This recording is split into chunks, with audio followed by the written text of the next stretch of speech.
Buen día, jóvenes. Continuando entonces con nuestro plan de estudios, ¿no? Y volviendo, ¿no? Retomando lo que hemos estado trabajando anteriormente, vamos a volver a los tiempos gramaticales, ¿no? Vamos a volver a revisar los tiempos verbales, la conjugación de los verbos, ¿eh? Ya hemos conversado y hemos visto, ¿no? Anteriormente, ya retomando al verbo, los tiempos gramaticales en inglés son simples y perfectos. Ya hemos estudiado todos los tiempos simples, ¿no? Presente simple, pasado simple, futuro simple, ¿no? Con sus respectivos continuos o progresivos, ¿no? Por otro lado, tenemos los tiempos perfectos, ¿no? Hemos estudiado el presente perfecto, ¿no? Bueno, presente perfecto, pasado perfecto y futuro perfecto. Hemos estudiado el presente perfecto continuo, ¿no? Ahora vamos a ver al pasado perfecto, ¿ok? Past perfect, ¿ok?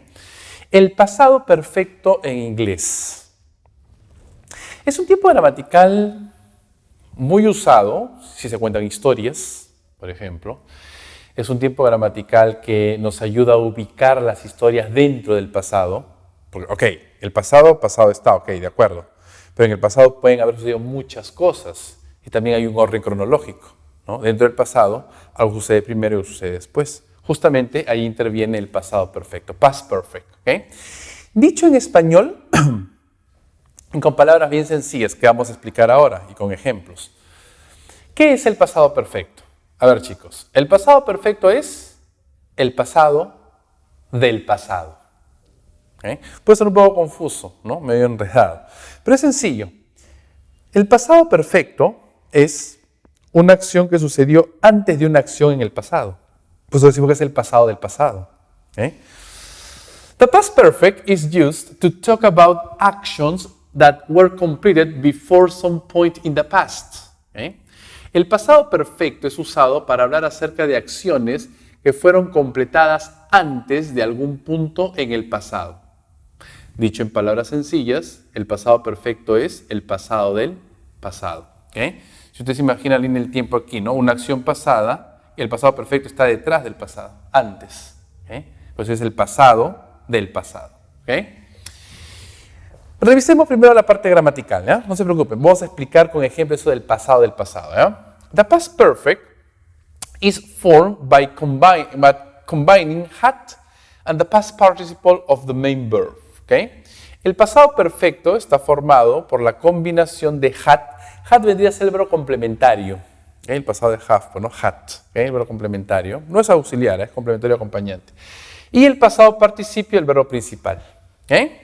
De forma afirmativa, lo he puesto en fórmula gramatical, sujeto, y lo conocen para todos los sujetos, had, ¿okay? Como verbo acompañante, y el verbo conjugado en el pasado participio, tercera conjugación de verbos, ¿se acuerdan? Si es un verbo regular, agrégale ed con todas las reglas que ya conocemos y hemos estudiado. Si es un verbo irregular, tercera columna de verbos de mi tan famosa lista de verbos, ¿no? Que hay que estudiarlo, aprenderlo poco a poco, dentro de un contexto, con bastante ejercicio, bastante práctica, ¿okay? No hay de otra, pero poco a poco, pues que es sostenible en el tiempo. ¿Okay? Por ejemplo, los elementos, ¿no? She had finished the test. Ella había terminado el examen. She had finished. Ella había terminado. ¿Okay? Negative sentence, las oraciones negativas, igual, sujeto, ¿no? Para todos los sujetos. Had not, con su contracción hadn't, que es lo mismo, y siempre el pasado participio del verbo. ¿Okay? She hadn't finished the test. Ella no había terminado el examen. ¿Okay? Y la pregunta, ¿no? Obviamente, colocamos el verbo acompañante por delante, seguido del sujeto, y siempre el pasado participio del verbo, ¿no? Had she finished the test? ¿Había ella terminado el examen? ¿Okay? ¿Había ella terminado el examen? ¿Okay? Esta es entonces la estructura gramatical del pasado perfecto. Had. Igual para todos los sujetos. ¿Okay? No hay mayor cambio. Y siempre el pasado participio. De hecho, los tiempos perfectos utilizan al verbo conjugado en el pasado participio. ¿Okay? Yo sé que lo tenemos bastante bien claro, lo hemos conocido, lo hemos aprendido, ¿no? Bueno, ¿para qué sirve y cómo utilizamos este pasado perfecto? ¿Okay? Dijimos que es el pasado del pasado. Bueno, ¿cómo se usa? The past perfect is used. El pasado perfecto es usado. Aquí están los puntos que hay que analizar, estudiar y revisar. ¿Okay? A ver. Primero, to describe an action finished before another past action. para describir una acción finalizada o terminada antes de otra acción pasada, ¿no? Lo que les decía, el pasado del pasado. Tom had gone out when his boss arrived in the office. ¿Okay? Tom había salido, se había ido cuando su jefe llegó a la oficina. ¿Okay? O sea, en realidad Tom salió en el pasado y su jefe también llegó a la oficina también en el pasado. Pero ¿qué sucedió primero y qué sucedió después? ¿Okay? Primero, Tom se fue, ese es el pasado del pasado. ¿Okay?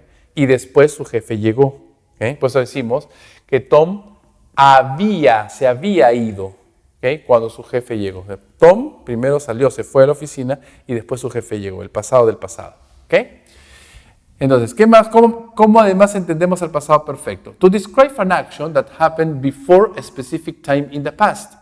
Para describir una acción que sucedió, empezó antes de un tiempo específico en el pasado. Siempre nos enfocamos o terminamos diciendo que es el pasado del pasado. Anna had never been to an opera before last night. ¿Okay? Ana nunca había estado en una ópera, esos, ¿no?, eventos musicales, antes de anoche, antes de la última noche.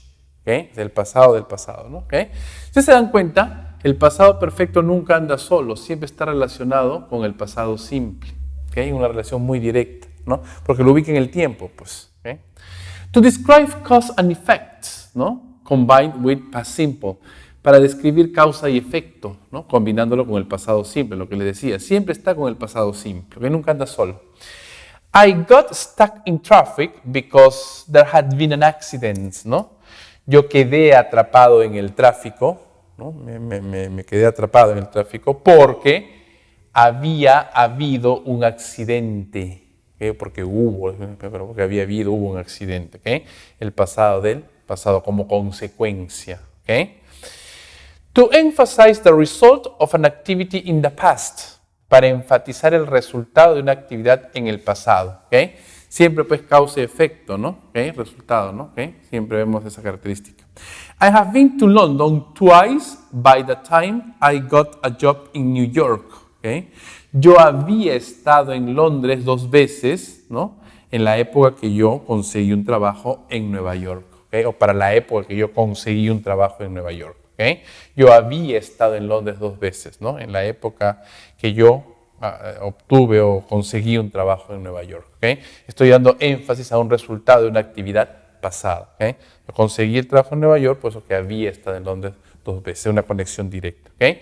Y así entendemos entonces a este pasado perfecto. Básicamente, resumiendo todo esto, el pasado del pasado. Fíjense en cada ejemplo que el pasado perfecto nunca está solo, nunca anda solo. Siempre se va a conectar con otra oración y esa otra oración tiene que estar en pasado simple. ¿Okay? Por la definición, el pasado del pasado. Tengo que tener un punto de referencia para poder conectar las ideas y entenderlas en la línea del tiempo, ¿no? Y la intención es justamente ordenar las ideas en una cronología, ¿no? En una línea del tiempo, para que los conceptos estén claros y se entiendan, ¿no? Haya un seguimiento de los acontecimientos, de las actividades, de los hechos. Oye, chicos, a ver, vamos a revisar un ejemplo, ¿no?, más concreto de lo que les estaba explicando en relación a el uso muy específico, puntual y preciso que tenemos que entender y tener bien en claro con relación al pasado perfecto. Analicemos estos ejemplos, ¿no?, para entender perfectamente bien y dejar bien en claro a este tiempo gramatical, ¿no? Que por cierto, en su estructura gramatical ya no es tan complicado, porque ya entendemos los componentes gramaticales, ¿no? Look at these 2 sentences. Fíjense, presten atención a estas 2 oraciones. Tom left the house at 7:30 yesterday morning. Tom dejó, abandonó, salió de la casa a las 7:30 ayer por la mañana. ¿Okay? Anna rang Tom's doorbell at 8:15 yesterday. ¿Okay? Ana tocó el timbre, ¿no?, llamó a la puerta de Tom a las 8:15 ayer. ¿Okay? Fíjense, fíjense los tiempos. ¿Okay? Both actions happened in the past. Ambas acciones sucedieron en el pasado. So we use the past simple tense. Así que usamos el tiempo pasado simple, que ya lo conocemos. But look at how we combine the sentences. Pero fíjense cómo combinamos las oraciones. O sea, para no hablar de manera, poco mecánica, automatizada, en oraciones un poco aisladas, ¿no? No hacerlo tan monótono, tan aburrido, mejor creemos un fragmento, un pequeño texto, un pequeño párrafo, uniendo las dos ideas, ¿no? Pero ya sabemos qué pasó primero y qué pasó después, ¿no? O el tiempo nos ayuda. Vamos a ordenarlo, ¿ya? Anna rang Tom's doorbell at 8:15 yesterday, but Tom had already left the house. Anna tocó el timbre o llamó a la puerta de Tom a las 8:15 ayer, pero Tom ya se había ido de la casa o ya había salido de la casa. Ya había salido de la casa. En el pasado, Ana llamó a la puerta de Tom, ¿no? Tocó el timbre y llamó a su puerta. Pero antes de eso, Tom ya se había ido, ya había salido de su casa. El pasado del pasado, pasado perfecto. We use the past perfect, usamos el pasado perfecto, had left, had already left, ¿no? Because the action happened before another action in the past. Porque la acción sucedió antes de otra acción en el pasado. Anna rang the doorbell. Anna tocó, llamó a la puerta. Llamó a la puerta. Tocó el timbre, ¿no? A la puerta. Look at some more examples. Fíjense en este otro par de ejemplos, ¿no? A ver. When Mr. Smith opened the washing machine, he realized he had washed the cat. Cuando el señor Smith abrió la lavadora, él se dio cuenta que había lavado al gato. O sea, primero, no se dio cuenta de no prendió la lavadora seguramente, el gato está en la lavadora, había lavado al gato, ¿no? Luego abrió la lavadora y se dio cuenta de lo que había pasado. I got a letter from Jim last week. Yo recibí una carta de Jim la semana pasada. Es el pasado, ¿no? La semana pasada, Antes de eso, ¿qué pasó? We'd been at school together. Nosotros habíamos estado en el colegio juntos. O sea, mucho antes todavía en el pasado. But we'd lost touch with each other. Pero habíamos perdido contacto el uno con el otro. ¿Verdad? Entonces, ¿no? La semana pasada yo recibí una carta, ¿no? Eso sucedió después, pero antes de eso habíamos estudiado juntos, ¿no? Y habíamos perdido contacto. Entonces, ordenamos las ideas dentro del tiempo pasado. El pasado simple y el pasado perfecto. El pasado del pasado. Y cronológicamente ordenamos las ideas. ¿Está claro, jóvenes? Entonces ya con esto vamos, pues, cerrando un poquito esta parte, ¿no? Esta parte del verbo, y en la conjugación y en el uso de las mismas, ¿de acuerdo? Hay que entender correctamente dentro de un contexto, ¿no? Ordenar las ideas, entender y captar bien las ideas dentro de un contexto, ¿no? Es importante eso y el uso correcto de la gramática, estructuras gramaticales que nos ayudan justamente a comprenderlo de la mejor forma y de la mejor manera. El verbo, ya sabemos que es núcleo fundamental de la oración. Hay que identificarlo, conocerlo, conjugarlo correctamente, identificar el tiempo para saber de qué se trata y lo que nos están hablando, ¿no? Y obviamente la estructura gramatical, que es básicamente donde apunta el examen de admisión, no sin dejar de lado la comprensión lectora también, que en algún momento la UNI lo utilizó, así que hay que tener cuidado en ese aspecto, ¿no? Entonces, mucho cuidado en cómo se trabajan las estructuras gramaticales, La gramática en inglés es bien simple, es bastante resumida, es bien pobre, por decirlo de una manera, ¿no? No es tan compleja, Por ejemplo, en nuestra lengua, en español es mucho más difícil. Hagan los ejercicios. Tienen ustedes ahí en su plataforma virtual ejercicios relacionados al tema que acabamos de ver, de manera muy simple y sencilla, ¿no? Fíjense los elementos gramaticales, cómo se conforman, ¿no? Al mismo tiempo que la parte teórica también, con varios ejemplos, ¿no? Para poder entender y poder complementar la explicación que les he dado aquí durante esta clase. Hagan los ejercicios, sigan estudiando, sigan practicando. Continuamos y nos vemos la próxima.